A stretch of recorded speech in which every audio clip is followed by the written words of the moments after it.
अस्सलामुअलैकुम। हाँ जी, की हाल चाल है? ए भाई हरी आए ने जी बहुत दूर कसूर तू। माइक दियो हाँ जरा, इन्हें जो फड़े आप दसते ने। हाँ जी सर, ਅਸੀਂ ਸਿਰਫ ਤੁਹਾਡੀ ਮੁਹੱਬਤ ਦੇ ਵਿੱਚ ਆਏ ਆ। ਇੱਕ ਤੁਹਾਡੀ ਚੇਨ ਦਾ ਹਿੱਸਾ ਹਜ਼ਰਤ ਯੂਸਫ अलैहिस्सलाम ਨੂੰ ਖਰੀਦਣ ਵਾਸਤੇ ਨਾ ਇੱਕ ਕੰਮਾਂ ਨੇ ਅੱਟੀ ਆਪਣੀ ਪੇਸ਼ ਕੀਤੀ ਸੀ, ਉਹਦੀ ਕੋਈ ਵੈਲਿਊ ਨਹੀਂ ਹੈ जी हाँ, ਲੇਕਿਨ ਸਿਰਫ ਉਹਦਾ ਨਾਂ ਖਰੀਦਦਾਰਾਂ ਦੇ ਵਿੱਚ ਆਇਆ। आ गया। ਅਸੀਂ ਤੁਹਾਡਾ ਸਿਰਫ ਚੇਨ ਦਾ ਹਿੱਸਾ ਬਣਨ ਵਾਸਤੇ ਇਹ ਚੀਜ਼ ਪੇਸ਼ ਕੀਤੀ ਹੈ, ਬਾਕੀ ਇਹਦੀ ਵੈਲਿਊ ਕੋਈ ਨਹੀਂ ਹੈ। लो जी, नहीं वैल्यू क्यों नहीं, माइसा आ गई ਕੋਈ ਬੰਦਾ ਕਿਸੇ ਟਾਈਮ ਇਹ ਵੀ ਕਹਿੰਦਾ ਜੀ ਮੇਰੇ ਘਰ ਮਾਚਿਸ ਵੀ ਨਹੀਂ ਹੈ। आ गल सुनो, ला दियो जंगल नु आग माइसा आ गई। अच्छा गल सुनो, ए माचस एदी किन्नी अहमियत है मैं दसना। एक किली दी किन्नी अहमियत है। माचस ना ना होवे तुसी खाना नहीं खा सकते। ਜੀ ਸਰ, सोचो ना, डीपली सोचो।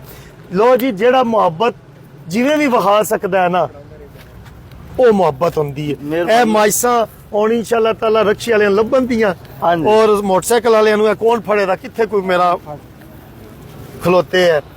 ਲੋ ਜੀ, ਇੰਨੀਆਂ ਮਾਈਸਾਂ ਆ ਗਈਆਂ ਨੇ, ਕੱਲ ਇਹ ਤਕਸੀਮ ਕਰਾਂ ਦੇ ਲੋਕ ਹੈਰਾਨ ਹੁੰਦੇ ਇਹ ਮਾਈਸਾਂ ਕਿਉਂ ਪੇ ਦਿੰਦੇ ਨੇ। ਇਹ ਤਾਂ ਪੇ ਦਿੰਦਾ ਵਾ ਕਿ ਜਿਸ ਵਕਤ ਤੁਹਾਡੇ ਕੋਲ ਮਾਈਸਾਂ ਮੁੱਕ ਗਈਆਂ ਨਾ, ਤੁਸੀਂ ਆਖਦੇ ਗਿਫਟ ਆਈਆਂ ਨੇ ਗੈਲੈਕਸੀ ਪੈਟਰੋਲੀਅਮ ਤੋਂ ਔਰ ਇਹ ਭਾਈ ਹਰੀ ਲੈ ਕੇ ਆਏ ਨੇ ਇਹ ਜੇ ਚੇਨ। ये मेरा नाम फरमान भट्टी, ਅਸੀਂ ਕਸੂਰ ਤੋਂ ਹੀ ਆਏ ਤੇ ਯਾਸਰ ਭਾਈ ਆਉਣ ਦਾ ਮਕਸਦ ਇਹ ਸੀ ਕਿ ਅਸੀਂ ਪੰਜਾਬੀ ਵਲੌਗ ਬਣਾਣੇ ਪੁਰਾਣੇ ਐਗਰੀਕਲਚਰ ਤੇ ਪੁਰਾਣੀ ਸਕਾਫਤ ਤੇ ਪੁਰਾਣੀ ਇਮਾਰਤਾਂ ਤੇ। ਜੀ ਤੁਸੀਂ ਵੀ ਪੰਜਾਬੀ ਚ ਬਣਾਉਂਦੇ ਹੋ ਤਾਂ ਕਹਿੰਦੇ ਨੇ ਕਿ ਕਰ ਭਲਾ ਹੋ ਭਲਾ ਅੰਤ ਭਲੇ ਦਾ ਭਲਾ। ਸਹੀ ਗੱਲ। ਤੇ ਇਹ ਤੁਹਾਨੂੰ ਅਸੀਂ ਕਹਿ ਲੋ ਕਿ ਆਪਣੀ ਤਰਫੋਂ ਜਿਹੜਾ ਨਾ ਹੌਸਲਾ ਅਫਜ਼ਾਈ ਵਾਸਤੇ ਆਏ ਸੀ। ਬਹੁਤ ਅੱਛਾ ਕੰਮ ਕਰ ਰਹੇ ਹੋ। ਕੀ ਬਾਤ ਹੈ। ਤੇ ਸਰਗੋਦੇ ਦਾ ਔਰ ਕਸੂਰ ਦਾ ਜਿਹੜਾ ਨਾ ਕੋਈ ਸਾਡੇ ਉੱਥੇ ਮਿਸਾਲ ਦਿੰਦੇ ਹੁੰਦੇ ਕਿ ਤੈਨੂੰ ਪਤਾ ਸਰਗੋਦੇ ਕਿੰਨੇ ਮੀਲ ਹੈ। ਤੇ ਇਹਨਾਂ ਦੀ ਮੁਹੱਬਤ ਪਿੱਛੇ ਅੱਲਾਹ ਤਾਲਾ ਇਹਨਾਂ ਦੀ ਰੋਜ਼ੀ 'ਚ, ਉਮਰ 'ਚ, ਇਹਨਾਂ ਦੇ ਕਾਰੋਬਾਰ 'ਚ ਔਰ ਇਹਨਾਂ ਦੇ ਅਖਲਾਕ ਦੇ ਵਿੱਚ ਬਰਕਤ ਪਾਏ ਜੀ। ਸਾਨੂੰ ਇੱਥੇ ਆਣ ਕੇ ਇੰਜ ਹੀ ਲੱਗਾ ਜਿਵੇਂ ਅਸੀਂ ਆਪਣੇ ਘਰ ਹੀ ਬੈਠੇ ਹਾਂ। ਬਹੁਤ ਸ਼ੁਕਰੀਆ ਜੀ ਤੁਹਾਡਾ। ਕੀ ਬਾਤ ਹੈ ਤੇ ਤੁਹਾਡੀਆਂ ਮੁਹੱਬਤਾਂ ਦਾ ਸ਼ੁਕਰੀਆ। ਕਿਹੜਾ ਚੈਲੰਜ ਹੈ, ਉਹ ਕੀ ਹੈ ਚੈਨਲ ਹੈ ਤੁਹਾਡਾ? ਫਰਮਾਨ ਬੱਟੀ 660। ਹਾਂ, ਉਹ ਵੇਖਿਓ ਇਹ ਬੱਟੀ 660 ਜੇ ਆਪਣੇ ਪੰਜਾਬ ਦੀ ਸਕਾਫਤ ਤਹਿਜ਼ੀਬ ਦੇ ਬਾਰੇ ਅਸੀਂ ਗੱਲ ਕਰਨੇ ਆ।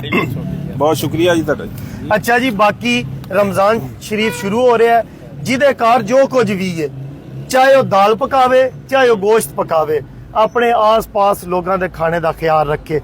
माशता तू वेख लो भाई हरा की एक मिसाल पैदा की है, जिदे कोल जो कुछ भी है ना रमजान दे विच तुसी लोगां माड़े लोगां नू वेखना जिथे जिथे भी है जी हां, जिथे बिल्कुल इत्थे नहीं जिथे मेरा मकसद इत्थे दा नहीं चेन दा हिस्सा मतलब जेड़ा जिथे भी ऐ ही मैं लोगां नू आखना। मैं किसे नू भी नहीं आंदा उरा मेनू दियो और मैं किसे कोल पैसे या कोई चीज लेंदा भी नहीं। जो कुछ सामने में सारा कुछ जो मैं करना अपने दम ते करना और मैं ना हर बंदा अपने दम ते करे अपने अपने इलाके विच।